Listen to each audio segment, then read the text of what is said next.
Hey guys. Uh, if you have not read chapters 16, 17, and 18, stop watching this video right now because I'm going to be reading starting chapters 19 and hopefully getting to through chapter 20. Probably won't get all the way through chapter 20. I'd like to, but chapter 19 I think is a very important chapter. It is a really important chapter in the book, so make sure that I want to go through it. So here we go. I may draw things. All right. Chapter 19, September 26, 1793. Shafts of death fly closer and closer to us every day. Dr. Benjamin Rush, letter 1793. So, just so you know, these things, as far as I know, the quotes are from actual people who who lived through this thing. So they're like little pieces of history that have been preserved. As we start, a little bit of a review. So they survived getting kicked off of the wagon. Maddie got sick. They ended up in the hospital. Luckily, the hospital that's not doing bloodletting. And Maddie recovered, and they are going home. And they've gone home. When they got home, the place had been ransacked.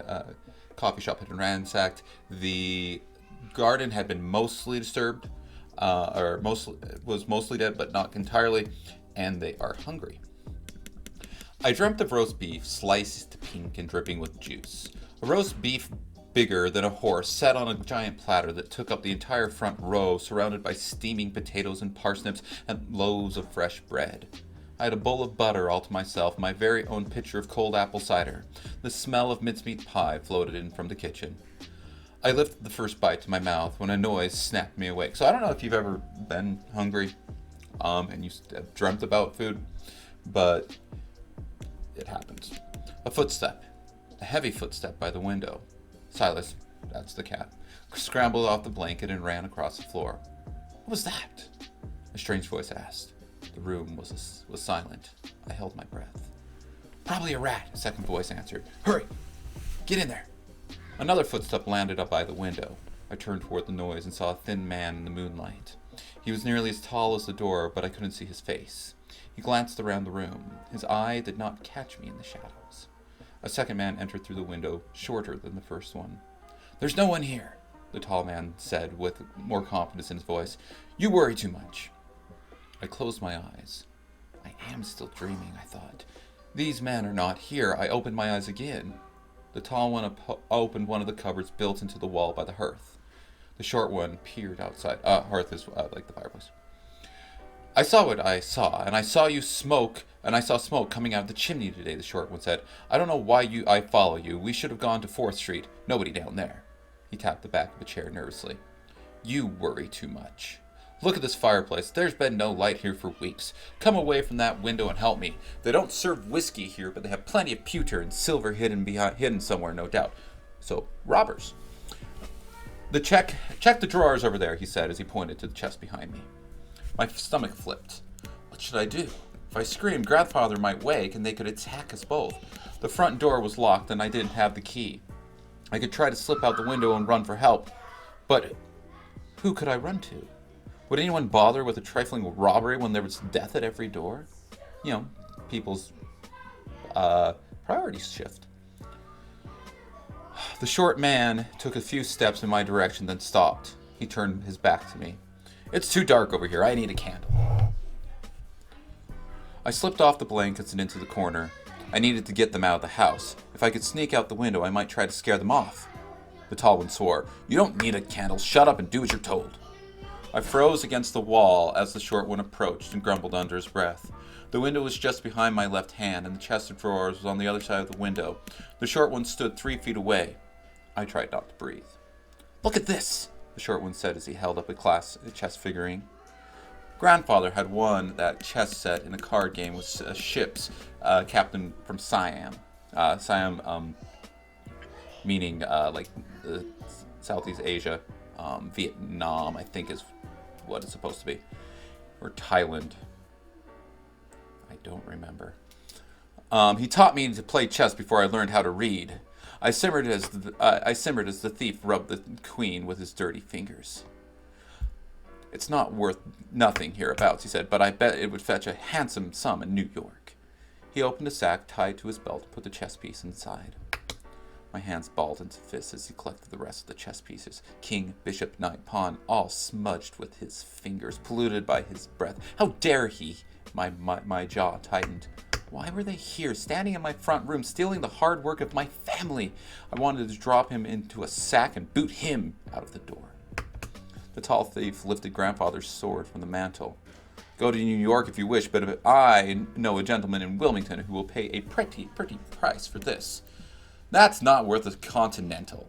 Okay, so here is a little bit of history behind that. So, during the Revolutionary War, the continental government tried to have money, and they printed off what were, continental dollars. Now, they weren't worth anything. And this was for a number of reasons. One, it wasn't recognized by a lot of governments. Two, nobody wanted them. And three, they printed off tons of them, so they were basically worth nothing. So the term, that's not worth a continental, is a reference to this money that the continental government printed off and tried to make, but wasn't worth anything, because money is worth what we think it is.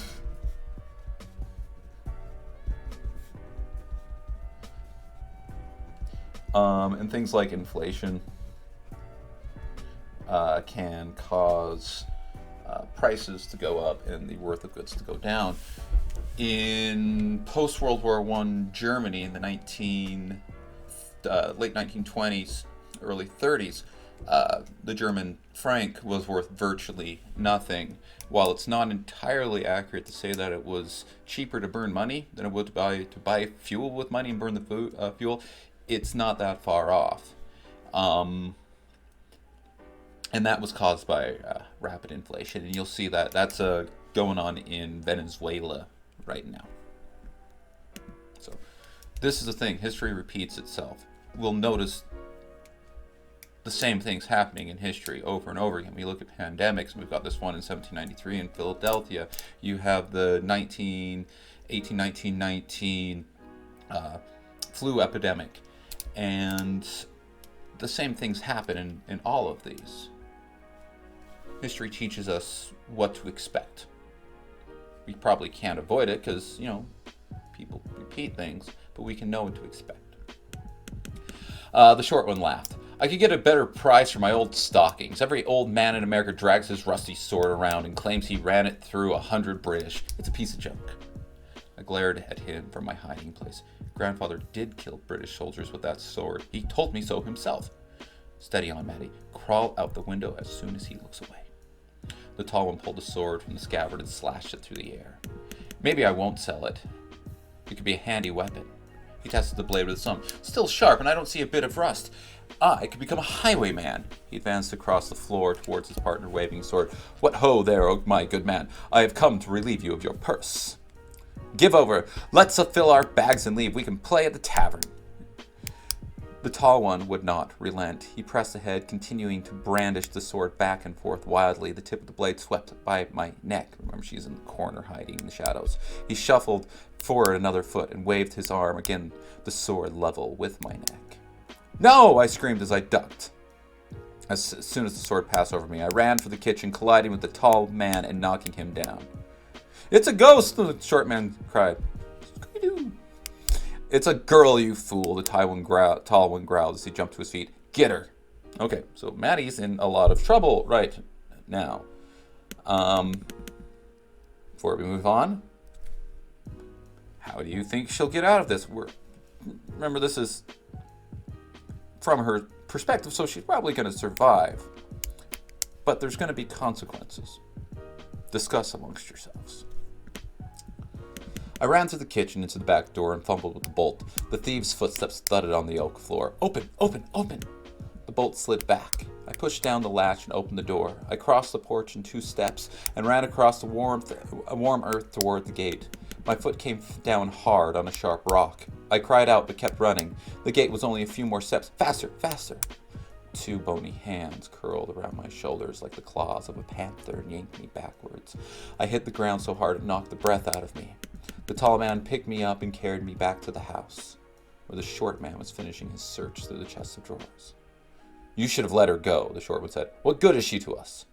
This ain't here will tell us where they've hidden all their silver. I'm sure they've got a strong box as well, the tall man said as he tied my wrists together in front of me. I spat at him. Smack! The tall man slapped me across the face, jerking my head backward. Don't hit her, the short man protested. I'll do what I please, the tall man said as he wiped his face on his sleeve. Now, Missy, the silver and the strong box, where are they? You've already robbed us. They took everything. We've already been robbed. They took everything. You're too late, I said. See? We're too late. Let's go. The short man pulled at his partner's sleeve. Oh, shove off, the tall man shouted. What if she's lying? You think she's going to hand over all her money because we ask her nicely? She needs to be convinced. He drew his arm to hit me again. Thump. What was that noise? The tall man demanded. What noise? Asked the short man. I just heard a noise upstairs. He looked at the ceiling. I shouldn't have screamed. Grandfather must have heard me and gotten out of bed. I needed to get those men out of the house. Who's up there? I thought you were alone, said the tall man. It's just my cat. I tried to keep the fear from my voice. Everyone else has died of yellow fever, I lied. Saints preserve us, more yet fever victims, groaned the short man. Let's go now. This wench is probably fever poisoned too. She don't look too good. The tall man hesitated. She's hiding something, he said. He drew back suddenly and hit me in the face again. My head rang and lights danced before my eyes. Where's the money? The man demanded. Tell me where the money is. Now my question is, at this point, we're talking about the worth of money. And I wonder, in Philadelphia at this point, how much money is going to be able to be that useful. The city's largely deserted. And I shouldn't say largely, but somewhat deserted at this point. And money's only as what we think it's worth.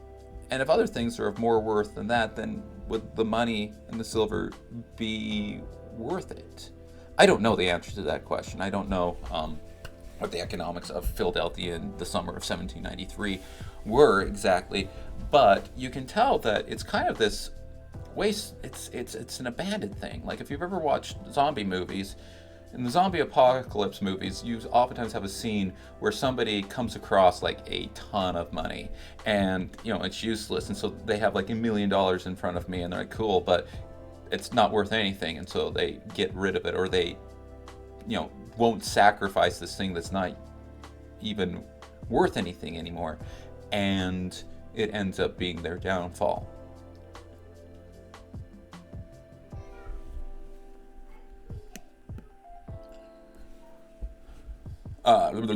Where's the money? He demanded.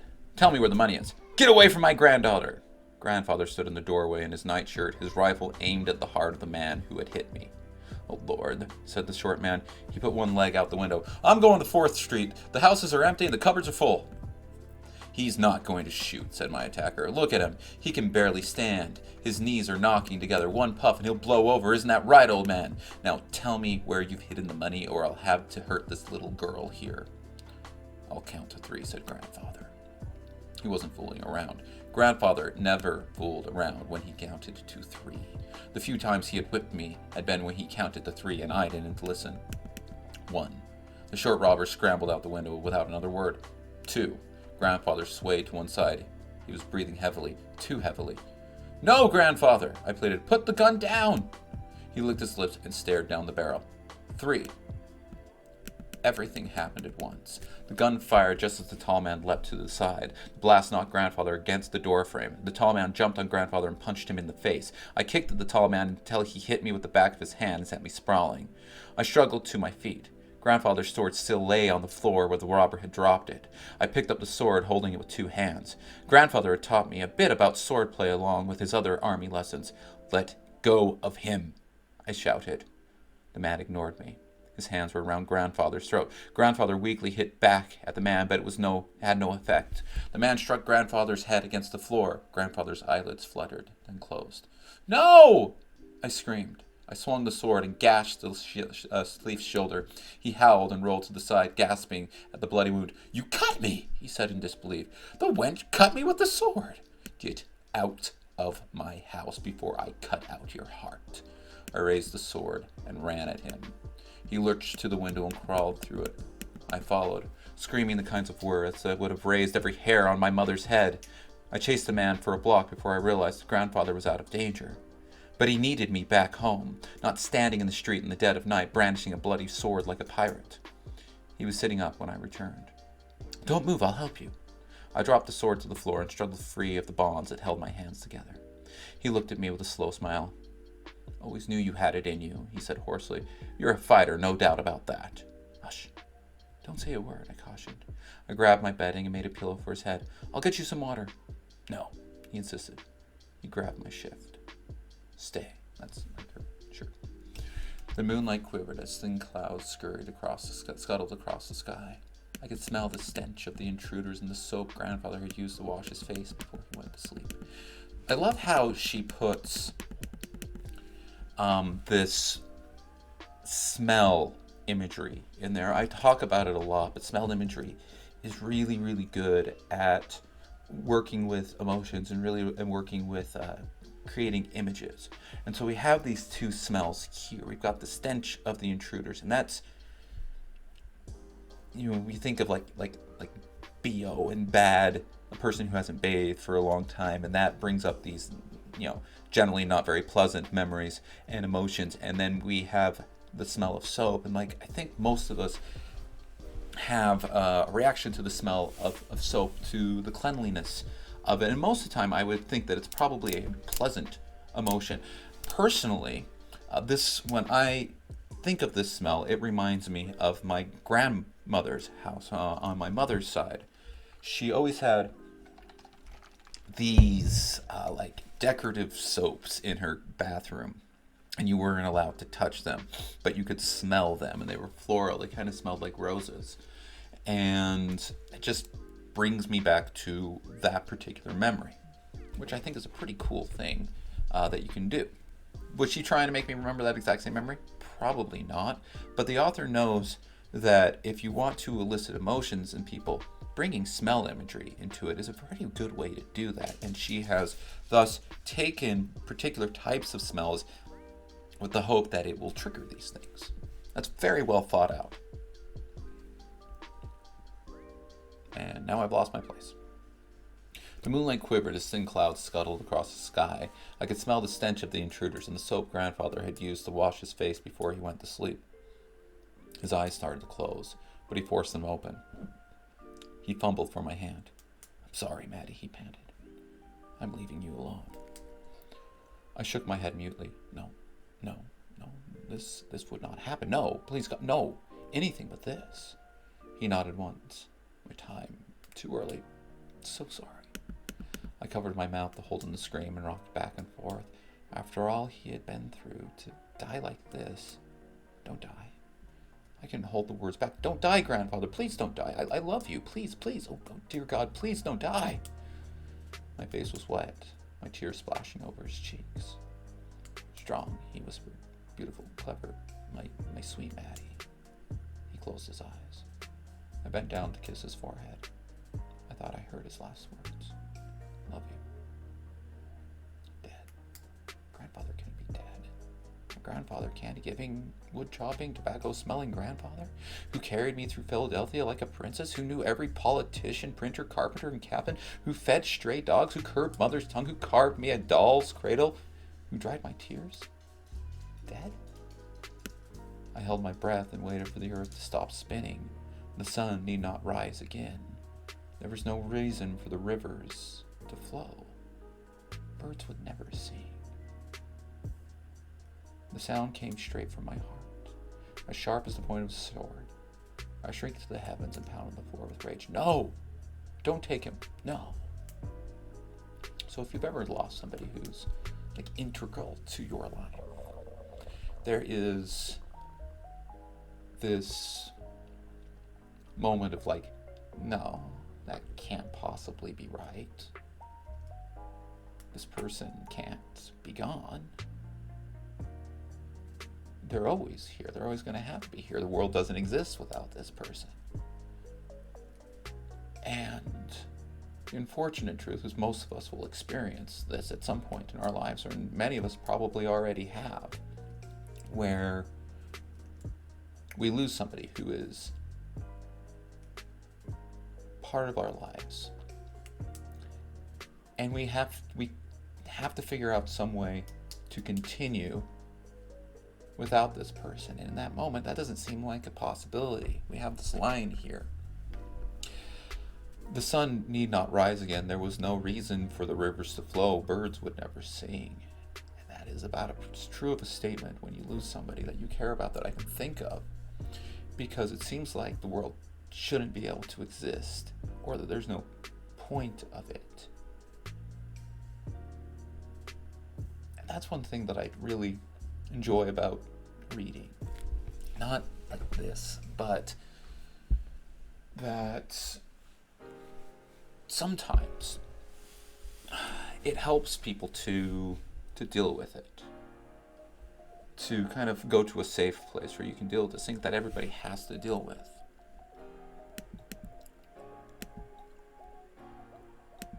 I picked up the sword and attacked the chair as if it were death itself. When the chair was a pile of firewood and the sword dull, I fell to my knees by the side of my grandfather's body. There's a thing, it's generally called the stages of grief. And they generally starts off with denial and then anger, and people go through these stages where you eventually get to the place of acceptance, but you kind of have to go through denial and anger and sadness and begging and bargaining and things in order to process it. Humans are social creatures, and the relationships that we form with other people become important parts of our lives, not just because we like them, but because we are become built to expect these things. And in COVID right now, one of the hardest things for people is this distance that we have to have from each other. And even those of us who are not necessarily the most outgoing or extroverted people, we miss other people. And it's hard to life. Sometimes it's hard. Life is hard without other people. Humans are wired to be around other humans. We're wired to talk to each other. We're wired to be interested in each other. We're wired to, be near each other. And when you lose one of those connections, it's very hard. Dead, growing cold. I straightened his arms and legs so he might lay with dignity. What should I do next? There was no one to ask. I felt like a baby girl just learning to walk, only the ground under my feet was shaking and I had no one to hold on to. Silas patted in and rubbed himself along grandfather's hand. He lay down beside me. I took a shaky breath and looked at the face that he had loved me so much. The light was gone from his eyes, blown out. I gently closed his eyelids with my fingertips. I was not afraid to touch him, though there were other things to do. Think now. I tried to remember the funerals I'd seen. I dimly remembered seeing an elderly woman's body during a wake when I was younger. There was a bandage around her jaw to keep her mouth closed. I pulled myself. So this reminds me a little bit of, so I think everybody kind of remembers their first funeral pretty well, and the things that you think of. So when I was in 8th grade, I was 13, a friend of mine died from a thing called meningitis. His name was Earl, and while I had a grandfather who had died, a great-grandfather had died, and a friend of mine, his sister had died, and I had gone to those funerals, but I hadn't really had super first-hand experience with it. But Earl had been my friend since I was 3 years old, and we got to school one day, and I remember looking around, and everybody was all the girls were crying, and I was like, what was going on? I went over to my friend, I'm like, what's happening? He said Earl died. And it just seemed real. And I went through this whole process and couldn't quite process it. And I remember at the funeral, I'm standing in line, and somewhere in my life, somebody had told me that when, like, I tried to learn about autopsies and what, things were like. I read something, or somebody told me that, like, they put a box in this person's chest to make it mimic respirations, and I don't think that's true, but it was a thing that I had heard then, and I wasn't sure if that was true. And I remember we got there, and Earl was there, and I didn't really know what to expect. I didn't, what's he gonna look like? And he was there, and he had on. They dressed him in corduroy jeans because it was like the 90s, and corduroy jeans were a thing that and a shirt, the shirt type. They dressed him how he would have normally dressed, and he was a skateboarder, and his skateboard was on him, and his eyes were closed, and I swear I could see the chest going up and down a little bit, as if he was just sleeping. And it was this thing where I didn't know what to make of it. And at one point, I remember it was unreal. Like, this is not a thing that's currently happening. But at the same time, it almost made it real to see that there. And that's kind of what Maddie's doing right here. I hesitated before moving him onto the tablecloth. Would he want to be buried in his nightshirt? A smile skirted across my face before I could stop it. I thought I heard him chuckle, but his body was still as ever. He once told me that death is the eternal sleep. What could be more fitting than his nightshirt? Might be more comfortable than forcing him to wear tight clothing for eternity. He'd understand. Which is like that thing right there. Very similar to like what happened with my friend Earl. I remember being really, really pleased is the wrong word, but happy that they hadn't put him in some sort of suit, or fancied him up, because that wasn't the way that he was. He was a really just like chill dude, and skater shoes and skateboard, and it felt like that was fitting.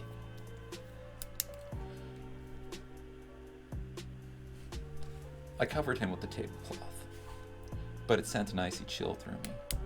I was supposed to cover his face. That's what people would expect, but I couldn't force myself to do it. He had such a kind face. I folded the tablecloth down below his chin. It looked like he was asleep. An owl hooted outside. I wondered where King George was, if he knew that grandfather was gone. Maybe that's why King George had left us, to prepare a place for this old soldier. Ooh, remember back to birds? And, what they might mean, symbolism and all that from the last one? Here's birds again. Compare that to the way King George, the parrot, to the birds, mockingbirds? Not mockingbirds. I have forgotten the type of bird that we saw in the other things. I wrote the question for it. I sniffed and wiped a tear from my face. Silly to cry about a dead parrot, I told myself. The first tear gave way to another, and then another. I passed the night kneeling by the side of the finest man I had ever known, praying that the morning would not come.